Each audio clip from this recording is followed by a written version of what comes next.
Hello শিক্ষার্থীবৃন্দ, কেমন আছো সবাই? আজকে আমি দেখাবো 14 নম্বর অঙ্কটা।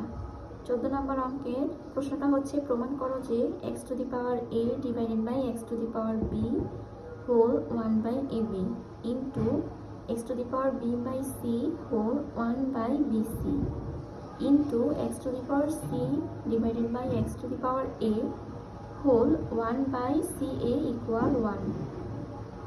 তাহলে লেফট হ্যান্ড সাইড দিয়ে শুরু করতে হবে। লেফট হ্যান্ড সাইড দিয়ে আমি প্রশ্নটা মানে বাম পাশের যে প্রশ্ন বা অংশটা সেটা আমি লিখে নিব।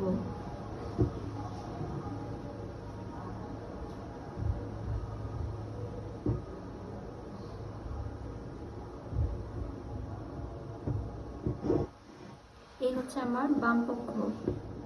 এবার যেহেতু ভাগ আকারে আছে সেজন্য পাওয়ারগুলোকে আমি বিয়োগ করে দিব, অর্থাৎ লিখবো x to the power a minus b, আর যেটা হোল মানে বাহিরে 1 বাই ab সেটা আমি লিখব। তারপর এই পাশে হবে into x to the power b by x to the power c হবে x to the power b minus c, পাওয়ারে হবে 1 বাই bc। তারপর হবে x to the power c minus a, যেহেতু ভাগ আকারে আছে জন্য পাওয়ারগুলো বিয়োগ করে দিয়েছি, আর বাহিরে পাওয়ার হবে 1 বাই সি এ। এবার এই এক্স টু দি পাওয়ার মানে এক্স এর উপরে পাওয়ার a মাইনাস বি এবং 1 বাই এ বি, এই দুইটা পাওয়ার আমি গুণ করে দিব। গুণ করে দিলে এভাবে লিখতে হবে যে a minus B divided by A B into X to the power B minus C divided by B C into X to the power C minus A divided by C A. এবার যেহেতু গুণ আকার আছে পাওয়ারগুলোকে আমি যোগ করে দিব। যোগ করে লিখব a minus B by A B plus B minus C by B C plus C minus A by C A. তার পরবর্তী লাইনে লিখব এক্স টু দি পাওয়ার, এবার এই যে পাওয়ার তিনটা লিখছি যোগ আকারে এটাকে লসাগু করে দিব।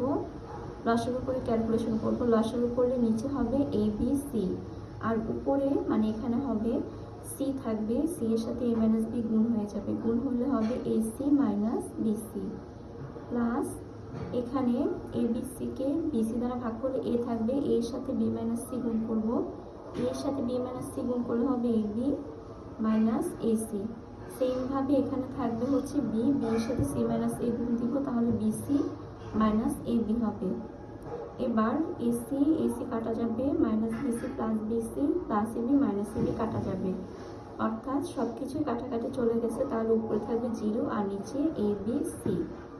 তো কোনো মানে 0 বাই এ বি সি এটার মান হবে হচ্ছে 0, আর কোনো কিছুর উপর পাওয়ার 0 থাকবে সেটার মান হবে হচ্ছে গিয়ে 1, অর্থাৎ এক্স টু দি পাওয়ার 0 মান হবে হচ্ছে 1, যেটা রাইট হ্যান্ড সাইডের সমান ইকুয়াল রাইট হ্যান্ড সাইড, অর্থাৎ লেফট হ্যান্ড সাইড এবং রাইট হ্যান্ড সাইড সমান, অর্থাৎ বাম পক্ষ এবং ডান পক্ষ যেহেতু সমান তাহলে আমি বলতে পারি এটাই হচ্ছে আমার প্রমাণ। আজকে এ পর্যন্তই, ভালো থাকো সবাই, আল্লাহ হাফিজ।